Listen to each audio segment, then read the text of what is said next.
এই যুগে আজ যাই করো বাবা, নিজের সিয়াজ ছাইড়ো না। যা বলিব সত্য বলিব, সত্য ছাড়া মিথ্যা বলিব না। যা কব সত্যি কথা কব, আপনি যা শিখই দিয়েছেন তার বাইরে একটা কথাও কব না।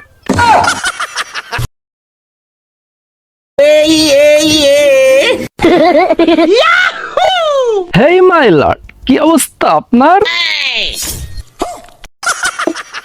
Order order order. এই বেদব উকিল, আদালতে কিভাবে জজ সাহেবের সাথে কথা বলতে হয় তাও জানিস না? হেই জজ মিয়া, অ্যাকচুয়ালি যেদিনকে স্কুলে ক্লাস হচ্ছিল জজ সাহেবের সম্মানের ক্লাস, ওদিনকে আমি স্কুল ফাঁকি দিয়ে মাছ মারতে গিয়েছিলাম। দয়া করে আপনি একটু শিখিয়ে দেন না কিভাবে জজ সাহেবকে সম্মান করতে হয়। এই বেদব উকিল, কিভাবে জজের সম্মান করতে হয় খেয়াল কর। হ্যালো জজ সাহেব, রাত্রে জায়গায় ঘুম দিলেন তো? আপনি সকালে দুটো সাটিয়েছেন তো? আপনার শরীরে জুত আছে তো? ভালো মাল করি ইনকাম হচ্ছে তো মাই লর্ড? এই দেখ, জজের রামপালি সম্মান করতে হয়। কোনে গেলি কোনে গেলিস?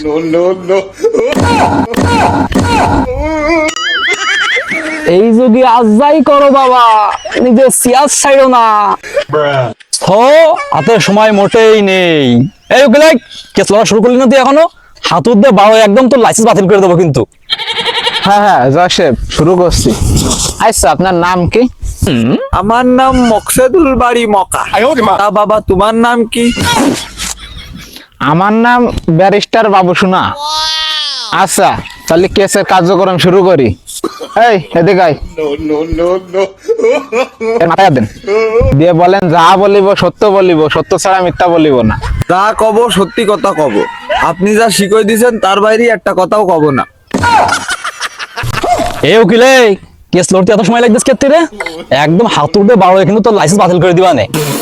প্রিয় মক্কেল, এই আদালতে আপনি কি কি অভিযোগ এনেছেন তা আমাকে বলুন।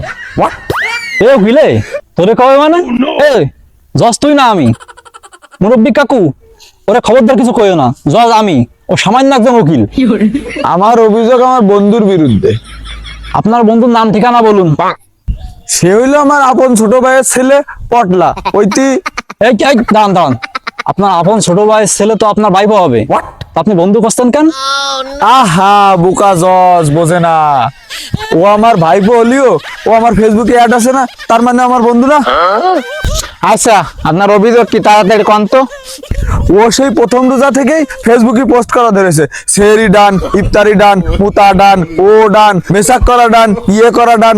সে তো খুবই ভালো কথা, এই বিষয়কে অভিযোগ করতে আসে না। আহা, ওই পর্যন্তই তো ও ঠিক ছিল, কিন্তু চান্দাত্রির দিন ঘটাইছে এক মহা দুর্ঘটনা। আমার গাছের ডাব চুরি করে ফেসবুকে পোস্ট করেছে মকা চাচার গাছের ডাব চুরি ডান। ডাব চুরির টাকা দিয়ে ঈদের মার্কেটিং ডান। দেন দেন দেন দেন। হ্যাঁ, মকা চাচা, কি ঘটনা কি সত্য? সমস্ত প্রমাণ বাদ দিয়ে শুধুমাত্র মকা চাচার বয়ানের উপরে ভিত্তি করে মকা চাচার ফেসবুক বন্ধু মানে মকা চাচার ভাইপোকে আদালতের দণ্ডবিধি মাত্র 55.5 ধারায় ডাব চুরি ডান এর অপরাধে তার ভাইপোকে ডাব চুরি ডান এর টাকা দিয়ে যে মার্কেট করেছিল, সেই মার্কেটগুলো সুন্দরভাবে পরিয়ে বালিকা বিদ্যালয়ের সামনে যে ডাব গাছ আছে ওই ডাব গাছে পটলাকে বেঁধে রাখা হোক 3 দিন। আদালতে এই কেসটি সমাপ্তি করা হলো। এই চাচা, সরেন তো, সরো।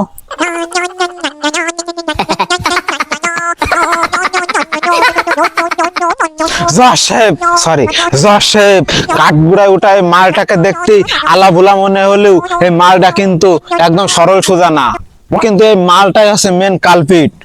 সে যা করেছে, একজন দাগী আসামি হিসেবে সে নির্বাচিত হয়েছে। জজ সাহেব, এ উকিলে, এই হাতুড়িতে বারো, একদম তো লাইসেন্স বাতিল করে দেবো কিন্তু করে দিলাম। খেয়ালি খেয়ালি বাদ দেও, কি অপরাধ করেছে তাই ক।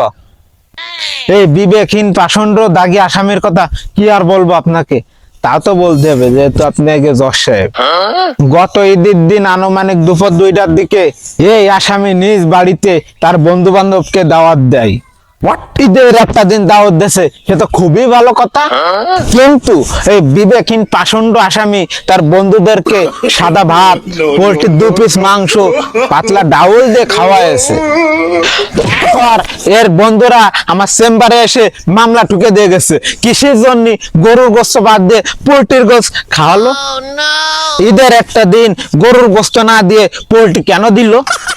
মাই লর্ড, এই বিবেকহীন পাষণ্ড আসামিকে আমি কঠিন থেকে কঠিনতর শাস্তির আবেদন করছি। এক একতরফা সাক্ষ্য এবং প্রমাণের ভিত্তিতে এটাই প্রমাণিত হলো যে এই আসামি আসলেই অনেক অনেক অনেক বড় অপরাধ করেছে। সে যে অপরাধ করেছে তা আসলেই ক্ষমার অযোগ্য। তাই এই আসামিকে চায়ের হাত পা ধরে জীবনের জন্য গরুর গোস্তর দোকানে নিক্ষেপ করার আদেশ দিচ্ছে। Order order order, case is dismiss. এই বেরো। মাই লাট সাহেব, এখন আপনি যাকে কাঠগুড়া দেখছেন সে আছে আরো বড় আসামি। এই বিশ্বাসঘাতক কালপিট সে হলো ও উত্তরপাড়া এলাকার সহসভাপতি। মাই লাট, সে যে অপরাধ করেছে সে অপরাধের কথা শুনলি এই আদালত চক্কর ছট্টর করে কেঁপে উঠবে। সে ঈদের একটা দিন সারাদিনই সে ঘুমের ওষুধ খেয়ে ঘুমাইছে। আর ও যে এলাকার সহসভাপতি, এলাকার ছোট ভাই বাগারদের একটারও কোনো ঈদের সালামে দিইনি ইওর অনার। আর ওই এলাকার ছোট ভাই বাগারের দল দলে দলে আমার চেম্বারে এসে মামলা টুকে দিয়ে গেছে আর বলে গেছে ওর জন্য কঠিন শাস্তি হয়। মাই লর্ড সাহেব, এখন সিদ্ধান্ত আপনার উপরে। এ কি, তুমি সত্যি সত্যি ঈদ সালামি দাওনি? ও শালা, তুমি কইলেটা কি শালা? আমরা ঈদের বোনাস দিতে দিতে আমাদের বেতন ভাতা সব শেষ হয়ে গেল, আর তুমি এই দিদি কোনো বোনাসই দাওনি শালা। দাঁড়াও, তোমার এমন একটা রায় দেবো। সমস্ত কথাবার্তা এক জায়গায় করে এই আদালত এই সিদ্ধান্ত পৌঁছায়ছে যে এই বিশ্বাসঘাতক আসামি যেহেতু তার ছোট ভাই বেগারদের কোনো ঈদের সালামি দেয়নি, সেহেতু এই আদালতের 444 ধারায় এই আসামির কাছ থেকে সকল প্রকার অর্থ লুটপাট করে ওই উত্তরপাড়ায় ছিটিয়ে ছড়িয়ে দিন। Order order order. আজকের এই আদালতের সকল কার্যক্রম এখানেই শেষ। কি ব্যাপার জজ সাহেব, আপনি কাঠগড়াই কেত্তি, কি কেস কোন মিটই দি? আমার অভিযোগ তোমার বিরুদ্ধে। তুমি আমার চেয়ার দখল করে উকিল থেকে জজ হয়েছো।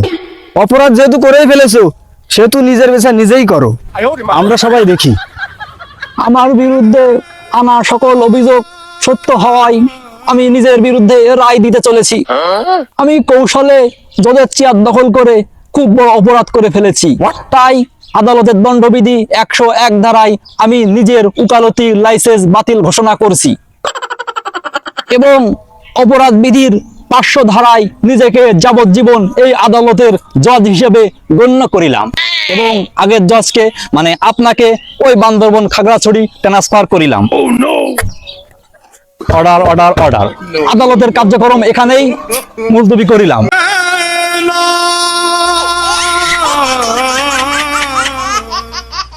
অফার অফার অফার অফার চলছে আমাদের সকল কালেকশনে। আমাদের এখানে পাবেন ছেলেদের আকর্ষণীয় সকল প্রকার পোশাক সহ মেয়েদের বোরকা, থ্রি পিস, বাচ্চাদের প্রিমিয়াম কোয়ালিটি সম্পন্ন কালেকশন। নিত্য নতুন পোশাকের কালেকশন সবার আগে পেতে আমাদের মিস্টার কালেকশন বিডি ফেসবুক পেজটি ফলো করুন, আমাদের সাথেই থাকুন।